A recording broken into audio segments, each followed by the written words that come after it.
تھانوں سے ہٹ کر یا ان کو یہ اتھارٹی دینا کہ وہ FIR بھی اپنی کروائیں، کیا ہم پولیس کو سیدھا کر سکتے ہیں؟ ہمیں کرنا پڑے گا، ادروائز ملک کے جو مفاد ہے یہ اس کے منافی ہے کہ آپ اتنی جان جوکھوں کا کام ہے دشمنوں دہشت گردوں کو اکٹھا کرنا اور ان کو پولیس تک پہنچانا اور وہاں سے تفتیش نہ ہو. جی آپ صحیح کہہ رہے ہیں جی absolutely your point is well taken. Ikram Sehgal صاحب بات تو یہ ہے کہ مسئلہ جو ہے شکایات ہیں وہ جائز ہیں اگر صورتحال کو دیکھا جائے، لیکن سپریم کورٹ نے تو کہہ دیا کہ یہ اب آپ نے جانے قانون بنانے والوں کے پاس.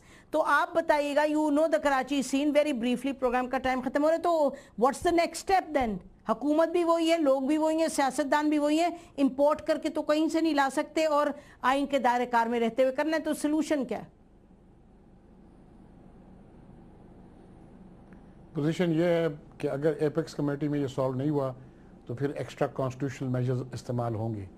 بیکاز میں آپ کو بالکل کلیئر بتا دوں کہ یہاں پر امن لانا بڑا ضروری ہے، اور جو بھی جو حکمران ہیں اگر وہ یہ امن کی جگہ وہ دہشت گردی لاتے ہیں بائی دیئر انفیشنسی اور ملوث ہونا ان کرپشن یا whatever. Very quickly extra constitution کا کیا مطلب؟ کون کرے گا؟ Justice becomes a crime. کون کرے گا ایکسٹرا کانسٹیٹیوشن اور کون اجازت دے گا؟ میں اس لیے بول رہا ہوں، دیکھیں جب بھی آپ بات کرتے ہیں لوکل مارشل لاء کی اور یا ایمرجنسی کے، تو یہ بولتے ہیں ایکسٹرا کانسٹیٹیوشن. میں تو نہیں کہتا، میں تو بولتا ہوں آرٹیکل 245 کے نیچے ان کے پاس پاورز آپ دے سکتے ہیں، بٹ یہ کہتے ہیں کہ ایکسٹرا کانسٹیٹیوشن میجر، تو میں ان کی باتیں وہ کر رہا ہوں. ود ان دا کانسٹیٹیوشن آپ کر سکتے ہیں، لیکن میں آپ کو ایک بات بتا دوں، سینٹنس میں ریپیٹ کرتا ہوں، when criminals function in the name of justice, justice becomes a crime. اچھا، بہت شکریہ آپ سب کا پروگرام میں آنے کا. ناظرین آپ نے گفتگو سنی، یقیناً یہ ایک کیچ 22 سچویشن ہے، بڑی مشکل سچویشن ہے، اور آپ نے دیکھا کہ پیپلز پارٹی کا رد عمل لیڈرشپ کا آیا، اور اسی حوالے سے آیا جو بلاول بھٹو نے بھی کہا، ٹویٹ بھی کی کہ ہم سیٹل نہیں کرتے جس طرح PMLN کرتے ہیں کورٹ کے ساتھ معاملات. لیکن بہرحال یہ کہنے کی باتیں ہیں، دیکھنا تو یہ ہے کہ ایک بہت ہی گھمگیر مسئلہ ہے، بڑا سنگین مسئلہ ہے کراچی میں اور سندھ میں پولیس کے حوالے سے اس کو کس طرح بہتری کی طرف لے جایا جائے. بہرحال ہماری طرف سے آج اتنا ہی. بہت شکریہ. خدا حافظ. پاکستان زندہ باد.